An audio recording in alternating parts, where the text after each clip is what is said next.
தலையில முழம் போடுறதுக்கு இப்படி ஒரு சாக்கா திலகா?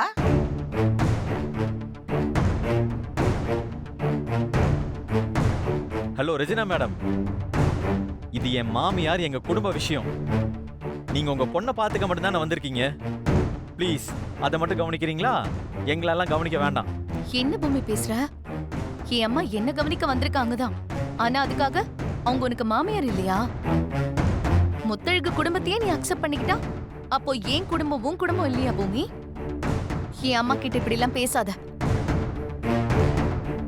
மா சாரிம்மா, பூமிக்காக நான் சாரி கேட்டுக்கிறேன், மன்னிச்சுடு. ரெஜினா மேடம், காசு பணம் இல்லைன்னாலும் பேச்சி அம்மாவோட முறை வளவி எல்லாம் என் பொண்ணு கைக்கு தான் வரப்போகுது. அதுவும் ஊர் அறிய நடக்க போகுது.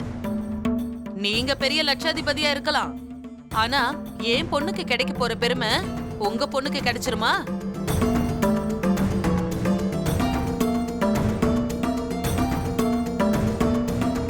சம்மந்தி அம்மா, நீங்க எப்படி விசேஷத்தை செஞ்சாலும் சரி, ஆனா உங்க முறைக்கு மாமியாரா நீங்க போடுற வளைவி என் மக முத்தழகு கைக்கு தான் வந்து சேரணும்.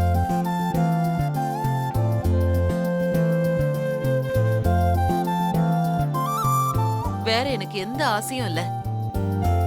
முத்தழகு வயித்துல வளர்ற குழந்தை இந்த ஊர்ல பேச்சி அம்மா நடத்தி வச்ச கல்யாணத்துக்கு உருவான ஆதாரம்.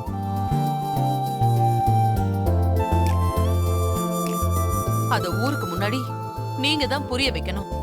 ஏதோ இந்த அஞ்சலி நாடகமாகி தாயானாலும் முத்தழகுக்கும் அவ வயித்துல வளர்ற குழந்தைக்கும் தான் உங்க வாரிசுங்கிற உரிமை இருக்குன்னு நீங்க தான் ஊருக்கு உரக்க சொல்லணும்.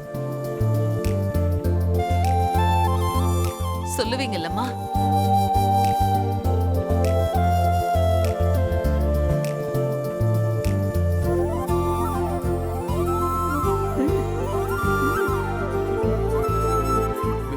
பேச்சு அது எப்படி பேச்சு?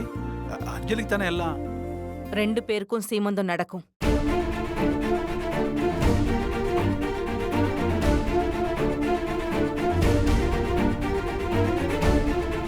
எங்க குடும்ப வாரிசை சுமக்கிற பெண்களுக்கான மரியாதையா நான் அதை செஞ்சுதான் ஆகணும்.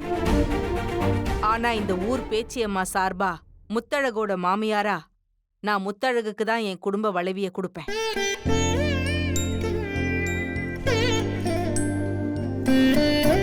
அவளுக்கு பிறக்க போற குழந்தைக்கு தான் எல்லா உரிமையும் இருக்கு.